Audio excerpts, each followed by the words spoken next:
It's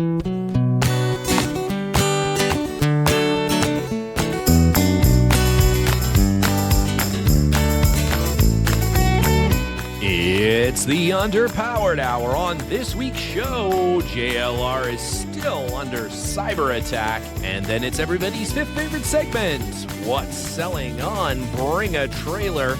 And now, without further delay, here's the show.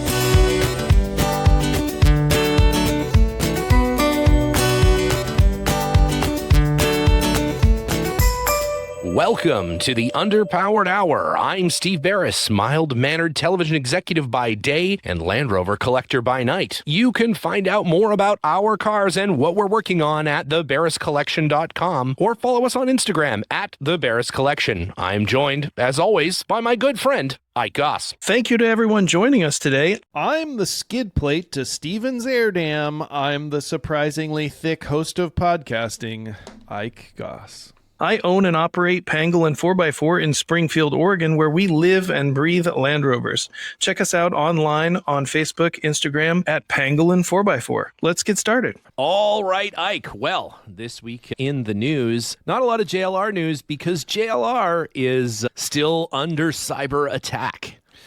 They are definitely suffering from the results or fallout, I should say, from the cyber attack from, what is it, a month now? It is something like that. It's coming up on a month, yeah. Yeah, and it's not just JLR. No. It is also, the entire supply chain that supplies JLR. That's right. It is pretty devastating. They apparently just restarted their IT systems, and this has affected everything from, their suppliers, parts, supplies to their dealers, like top to bottom, front to back, like basically JLR back to the Stone Age. Yeah, back to Series 1. They were like writing out emails on pieces of paper.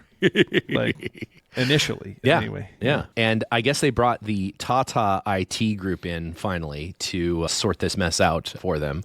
And, I guess, to your point, it's coming back online, but slowly. They don't expect production to start again for at least another week, maybe two.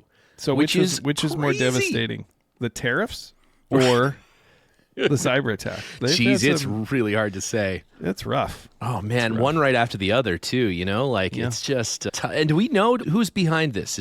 Was this Toyota that launched this attack? Yeah. Definitely Stellantis. Yeah, that's right, exactly. Yeah, their cyber warfare division, a little-known division of Stellantis. But yeah, no, it's World War II all over again. Oh my God, that's it. Yeah, it's interesting because they really haven't been able to order a part. They haven't been able to build a car. They haven't been able to, and in their payroll system in some cases was affected as well because they use their own system for counting like line workers' hours and things. What right now would be zero, but even paychecks and things weren't going out. Like it's insane. They were just paying people with tchotchkes from the gift shop. That's exactly JLR right. Classic. Lots of those little bears with a Land Rover shirt on them. So everybody got paid that way. That's brutal. But they're talking about how they're going to come back from this, and one of the ideas that's been floated, British government support of JLR. Oh, how do you feel about that? Well, I don't know. Has the British government ever supported the British auto industry? I'm trying to remember. Yeah, it seems like that would work fine. Did it work out when they did it the last time? I mean, I don't think any kind of quality went down or anything, or I think it was totally fine. I think everybody's conclusion at the end of that was this was a great idea. So... yeah. It's a great idea. So they've had some great ideas recently. Is it Tony Blair that's going to become the head of Gaza as Everything old is new again. Everything is old is new again. Yeah, remember that guy? Where'd that guy go? Yeah, where'd that guy go? He's back. He's back. So now we potentially have British Leland 2. That's right. British Leland 2. We should do an episode called British Leland 2, the sequel. The Empire Strikes Back. The Empire Strikes It's true. And just like The Empire Strikes Back, it'll be regarded as like, man, probably not the best one. No.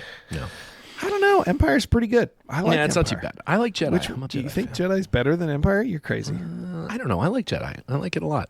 All right, we're gonna have to fight this out in person. Yeah. All right. That's on our other podcast. Which is better, the podcast? I'm curious to see, what shakes out of this cyber attack, what changes they're going to make. They've been delaying new models, the new electric Range Rover, which they have previously put off. So maybe this was a good excuse for them to put it off even maybe further. This was a self-imposed cyber attack, so they had yet another plausible it's excuse. A false flag. False flag cyber attack. Operation, yeah. I accidentally hit Control-Alt-Delete. Sorry. Just on the overall computer. The overall Just the one, computer. the big one. The big one. It's in a room in the back. But so I think that it's going to delay possibly the introduction of the baby Defender 90 or push that back. It could very well do that, yeah. So it's definitely not a good thing. No, it's not good. And, this is the world we live in now where a cyber attack is, can shut a company down for a full month. Take it seriously. When they ask you to put your 2FA in at work, this is why. Don't complain about it. Do you think this was an email, like phishing scheme? It is my experience that, and we should have John Kosich and the gang on. Those guys are all like IT wizards, but in their day lives, their day jobs. But it has been my experience in most of these cases that it ends up being you human engineer because it's so much easier. I mean, sure, you can break into things and you can whatever all that, but it's so much easier to send an email to your 10,000 employees. One of those guys is going to be like, oh yeah, sure, I'd like to do that. Or, this reminds me of like every time you have to update a password, for some online, login. Yeah. And they're like, oh yeah, it has to be 47 characters and it has to be 8 consonants and 3 uppercase and 3 lowercase and 3 special characters and all this stuff. That little wavy icon's got to be in there somewhere. Yeah, you got to. This password is ever breached.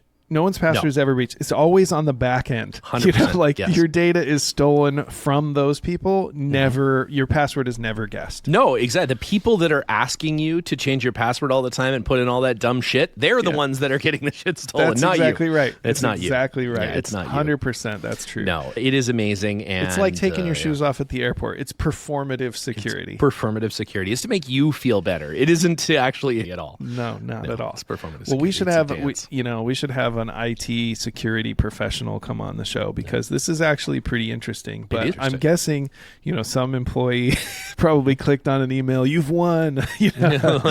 Oh, yeah, exactly. Oh, really? Yeah. And too often now they're doing these targeted phishing things where, like Podesta, right? Like John Podesta, they're pretending essentially to be someone that he would know. They've done enough like espionage and they've done enough like additional phishing. So the first few phishing attempts that are successful are just to gather information. And then they go for the big one. This is incredibly sophisticated, and I'm not sure what happened to resolve this. I don't know if they paid the ransom or not. I feel like it's not that sophisticated. Oh no! I mean, it's maybe if you're trying to get like government documents, but it's literally the equivalent of like 3 midgets in a trench coat. It is literally that. Like it's like we're this other person, and as long as you have no follow-up questions, please enter all your personal information. Exactly. Yes. It is that, and people just aren't careful enough. No, not at all. No, not at all. I think you just try to get through so much stuff in a day, and I'm sure at a place like JLR, every action triggers 5 emails that have to be responded to with 3 other emails, and it's just like we have so much bureaucracy in the way that we interchange information these days that, oh man, it's not great.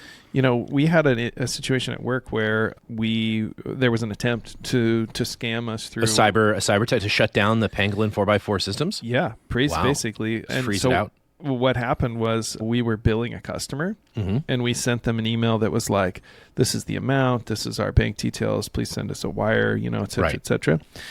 And that email was intercepted on the customer's end, right? Yeah. And so they sent him a follow-up email. And the follow-up email said, oh, actually, we made a mistake. The amount is correct, but our bank details have changed.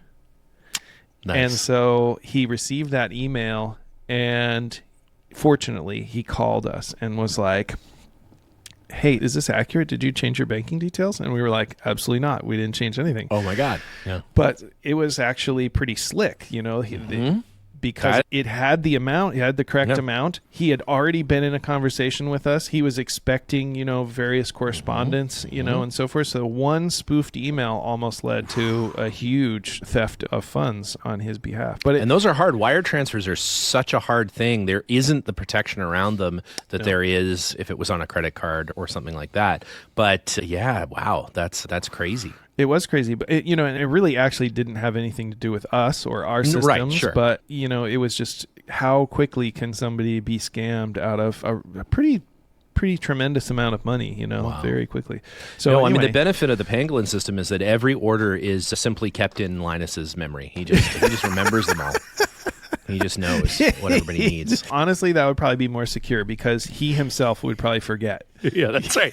That's right. So then we just don't know. We don't know. It's locked in there. It's locked in we can't get it out. You can't hack. You can't hack what you don't know. What you don't know. That's right. No, of course, Jason is incredibly efficient with, what would that place be like without Jason? I don't know. It'd be tough. One can never tell. Yeah, no. Let's not even try to find out. And in fact, it's Peanut that has the keys to all that information. So that's where you'd least expect it. Well, definitely a cautionary tale. Look after your personal details. That's exactly right. Speaking of tiny dogs with all your passwords, there's some interesting stuff up on everybody's favorite auction site, the old Bring a Trailer, which means it's time for everybody's fifth favorite segment maybe. What's on Bring a Trailer? What's on Bring a Trailer?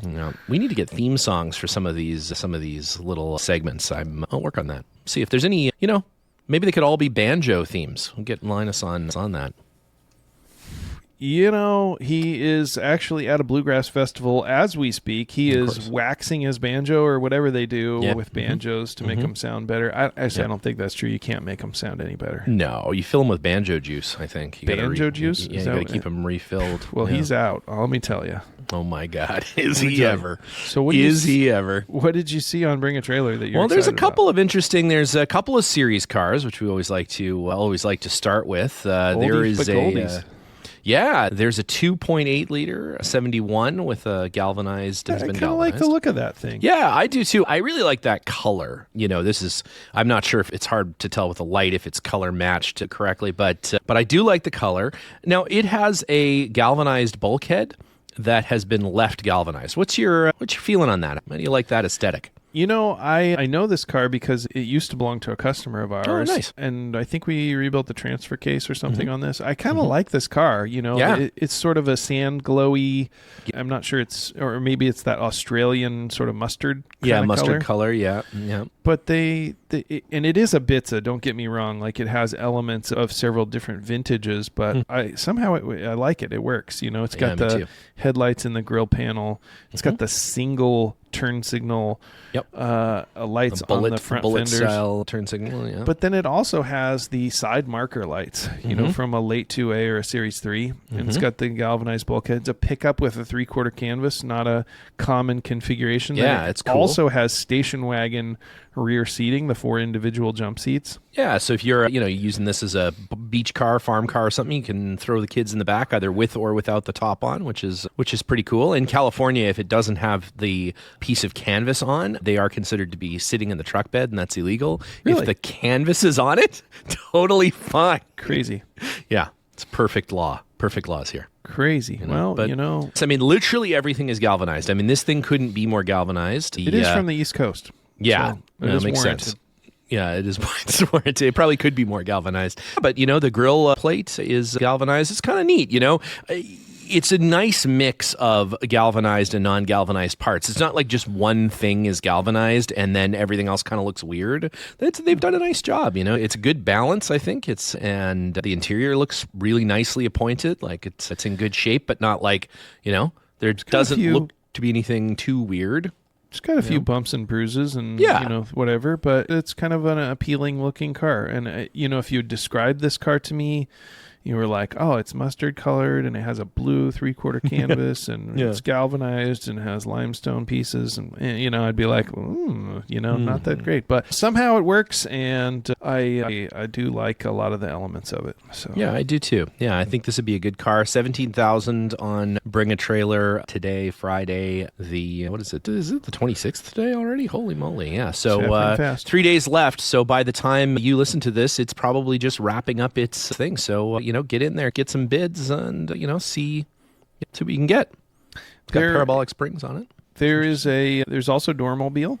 Yeah, there is a Dormobile, yeah. And it's only $2,000 currently, but expect that to go a bit higher. Yeah, 5 days left on that. What do you think of this? Do you know this Dormobile? Have you seen this before? I have seen this Dormobile before, but it's been a while. I don't know the car. I've never seen it in person, but it's got a Chevy 6-cylinder conversion. Right. So it was probably one of the, Nada six-cylinder Dormobiles, of which there were not many, but there were a few also that were home delivery. People picked them up at the factory. Yep.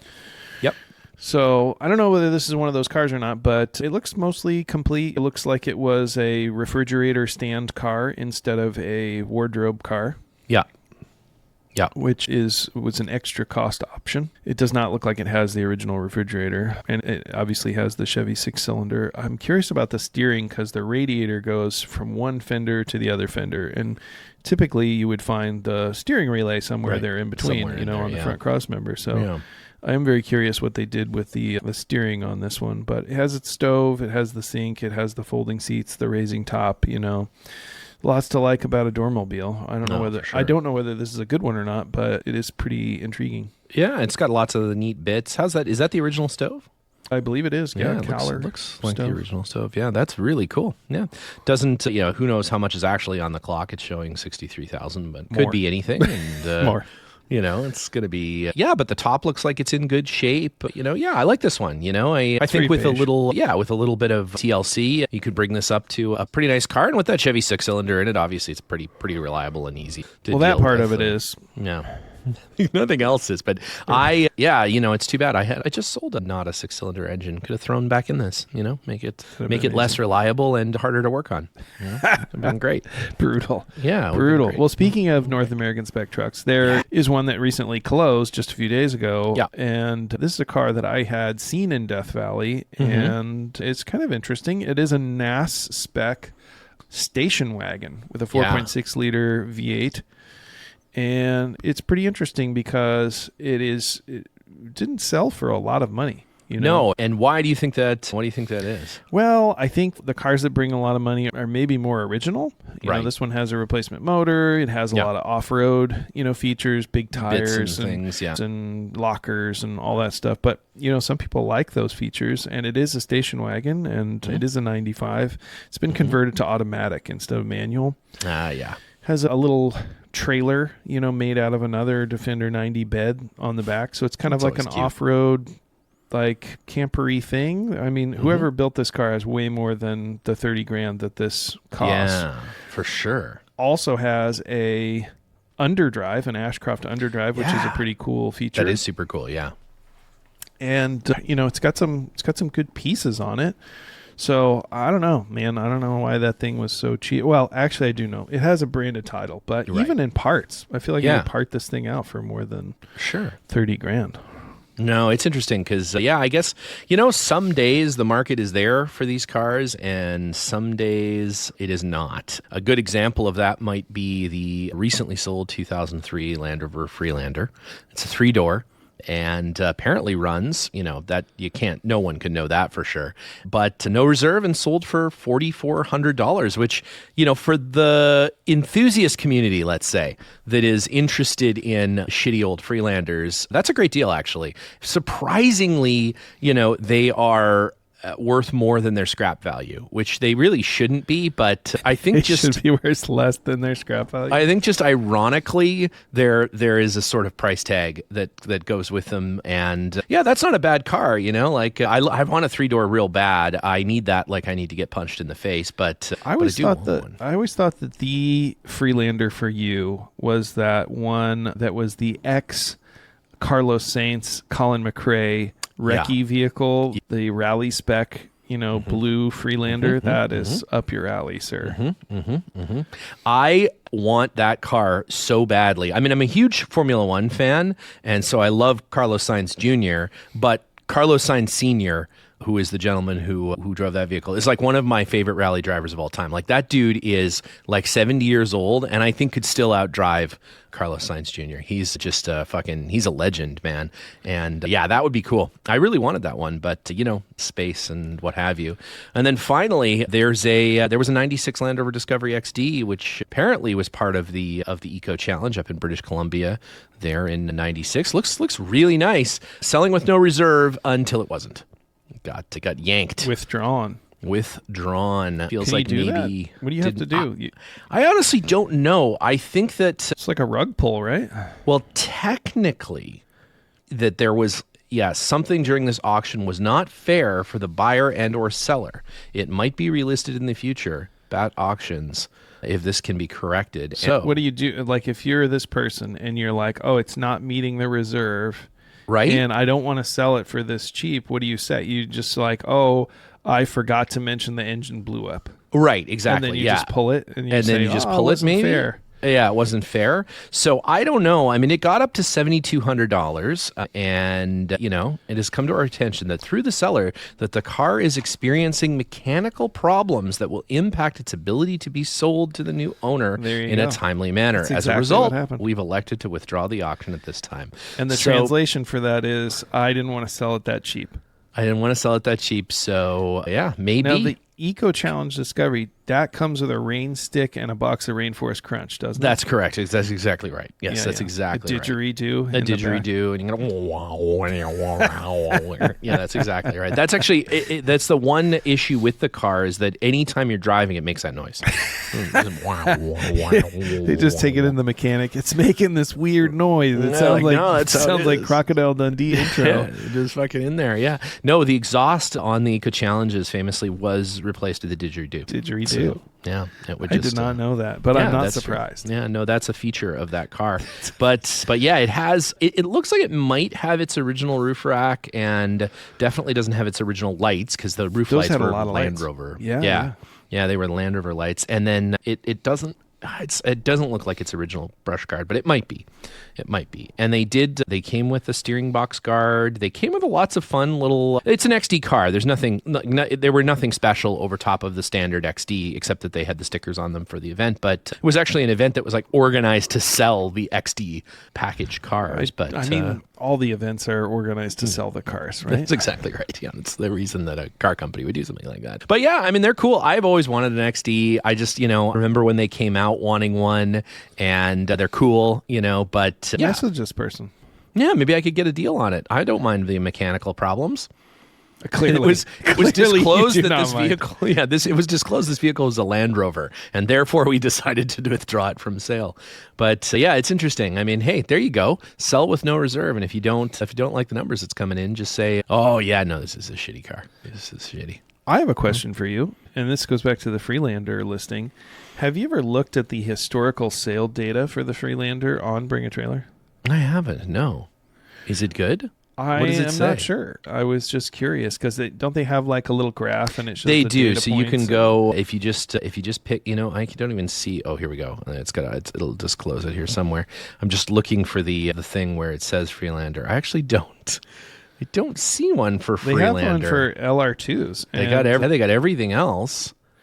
The LR2 one, they don't sell very many. It looks like they sell about 2 every 6 months, maybe something like that. Well, or 4 months. I guess it's in 4-month intervals. That's more than Land Rover did. Brutal. That is a brutal burn. Looks like the average is about $10,000 for a LR2. Wow, really? Yeah. Holy Some moly. of them, the high water mark is 16, and then the low is like 6.5. Wow, that's pretty good. That's pretty good. I would not have thought that it would be that much money. No. Wow. Especially because the LR2 doesn't exactly have the curb appeal of the old Freelander. So, those are fighting words in some amongst places. the ladies, they love the Freelander. Yeah, I'm curious about the Gen 1 Freelander, but maybe they haven't actually even sold one. But. I don't know. Yeah, it doesn't have a Gen 1 Freelander thing. I don't know. Well, we're going to reach out to the folks at Bring a Trailer in protest and demand that they add that to. Demand that they sell more Freelanders. We just can't. There's none that are drivable. It's impossible. They've all been withdrawn. They've all been withdrawn for serious mechanical faults. Serious mechanical faults that were factory installed. Yeah, so it's good times, Well, there you have it. Well, that's this week, and what a fantastic one it was. Hopefully, our good friends at JLR get their copies of Windows updated. I thought those Robo dogs would really prevent something like this from happening. I thought they would plug into the mainframe and prevent like R2D2 just get in there. Totally. What I just that thing just fell down the stairs once and it's done. That was it. Robo dog. Maybe Robo Dog was the Trojan horse. Maybe the falling down the stairs, it was all a ploy. It was just so that they're like, Robo Dog. Wow. Yeah, it is really a coincidence they hire Robot Dog for security and then they have a huge cyber attack. All right. I don't know. Seems pretty questionable. It does. It seems a little dubious. Well, on that bombshell, it's been a slice, and we'll see you next week on the trail. Take it easy. The Underpowered Hour is produced by Liza Beres, Ike Goss, and me, Steve Beres. Pavel Svardov composed and performed our theme music. Consider supporting the show on Patreon, and if you already do, thank you. Your support makes the show possible. For even more, check out our Instagram or Facebook.